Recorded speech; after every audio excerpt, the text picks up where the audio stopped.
Modi Sarkar, hi, hi. We want a state. We want a state. No ST, no rest. हमरे के दिन हजरा 550 टका दे के लगी हमरे के दिन हजरा 550 टका दे के लगी আজি সদৌ অসম আদিবাসী ছাত্ৰ সন্থা কেন্দ্ৰীয় সমিতিৰ নিৰ্দেশ মৰ্মে আজি শোণিতপুৰ জিলা লগতে বিশ্বনাথ জিলা আৰু মৰিগাঁও জিলাৰ সামূহিকভাৱে আজি বিশ্বনাথৰ টাউনত আজি অৱস্থান ধৰ্মঘট 2 ঘণ্টা অৱস্থান ধৰ্মঘট কাৰ্যসূচী সদৌ অসম আদিবাসী ছাত্ৰ সন্থাৰ নেতৃত্বত লোৱা হয় আৰু এই অৱস্থান ধৰ্মঘট কাৰ্যসূচী আমি বিশেষকৈ আপোনালোকে সকলোৱে জানে অসমবাসী সকলোৱে জানে যে আদিবাসীসকলৰ দীৰ্ঘদিনীয়া যি দাবী এই দীৰ্ঘদিনীয়া যি দাবী আছে আজি অসম চৰকাৰে হওক তথা ভাৰত চৰকাৰে তেওঁলোকে প্ৰত্যেকবাৰে আস্থা দি থাকে কিন্তু আজিলৈকে তেওঁলোকে পূৰণ কৰি দিয়া নাই বিজেপি চৰকাৰ যেতিয়া গাদীত আহিছিলে সেই সময় 6 মাহৰ ভিতৰত আদিবাসীসকলক অনুসূচীকৰণ জনজাতিকৰণ দিয়া যাব বুলি তেওঁলোকে প্ৰতিশ্ৰুতি দিছিল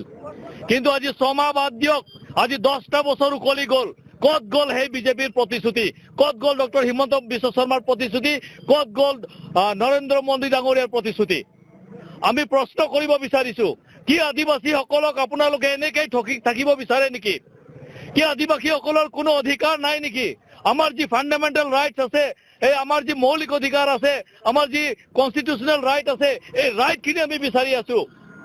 আমি অন্য বেলেগ বিচৰা নাই আপোনালোকৰ ঘৰৰ কাহিৰ আপোনালোকৰ ঘৰৰ পৰা আমি একো বিচৰা নাই আমাৰ যি সাংবিধানিক ৰাইট আছে সেই ৰাইটখিনি আমি বিচাৰি আছো যে আদিবাসীসকলক জনজাতিকৰণৰ মৰ্যাদা দিব লাগে আজি গোটেই ভাৰতবৰ্ষত ঝাৰখণ্ড ওড়িশা ছত্তীশগড় মধ্যপ্ৰদেশ যিমানখিনি ঠাইত আদিবাসীসকলক মুণ্ডা ওৰাং সান্তাল খল ভিল ইত্যাদি খাৰিয়া সবৰ পৰ্যা সকলোৱে জনজাতিকৰণৰ মৰ্যাদা প্ৰাপ্ত কৰিছে কিন্তু এই একেখন ভাৰতৰ নাগৰিক হিচাপে আমি আজি সেকেন্ড শিপ সিটিজেন্স আমি পাই আছো আজি ভাৰতবৰ্ষৰ এই অসমত বসবাস কৰা আদিবাসীসকলক আমাক কিয় ওবিসি হিচাপে বা অন্য আমাক জনজাতিকৰণৰ মৰ্যাদা আমাক দিয়া নাই সেই কাৰণে আমি এইবাৰ আকৌ আমি ওলাই আহিছো এইবাৰ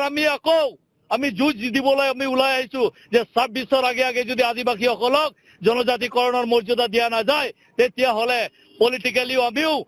একশন ল'ব পাৰিম আৰু বিজেপি অসমৰ পৰা তেওঁলোকৰ যি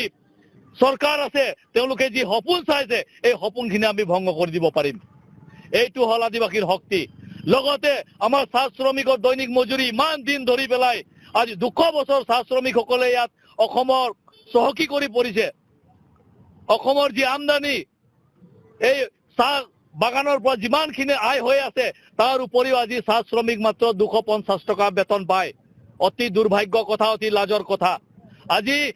নৰেন্দ্ৰ মোদী ডাঙৰীয়া ভাৰতৰ প্ৰধানমন্ত্ৰীয়ে দৈনিক মজুৰি বৃদ্ধিৰ কথা কয় লিভিং ৱেজৰ কথা কয় কিন্তু অসমত আমি আদিবাসীসকলে মাত্ৰ 250 টকা দৈনিক মজুৰি পাওঁ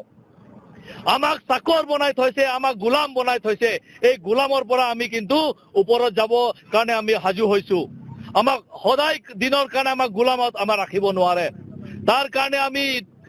ইমিডিয়েটলি অসম চৰকাৰে যাতে চাহ শ্ৰমিকৰ দৈনিক মজুৰি বৃদ্ধি হ'ব লাগে আৰু আমি দাবী জনাইছো 550 টকা আজিৰ তাৰিখত হ'ব লাগে বুলি আমি দাবী জনাই আছো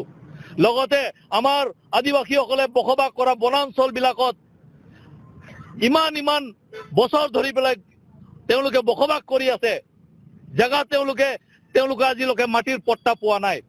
বিভিন্ন সময়ত আমি জানো 3 খুঁটি নিচিনা এৰিয়াত জাগাত কিমান আদিবাসী গাঁও আছে কিমান আদিবাসী পৰিবাৰ আছে তেওঁলোকে আজি মাটিৰ পট্টা পোৱা নাই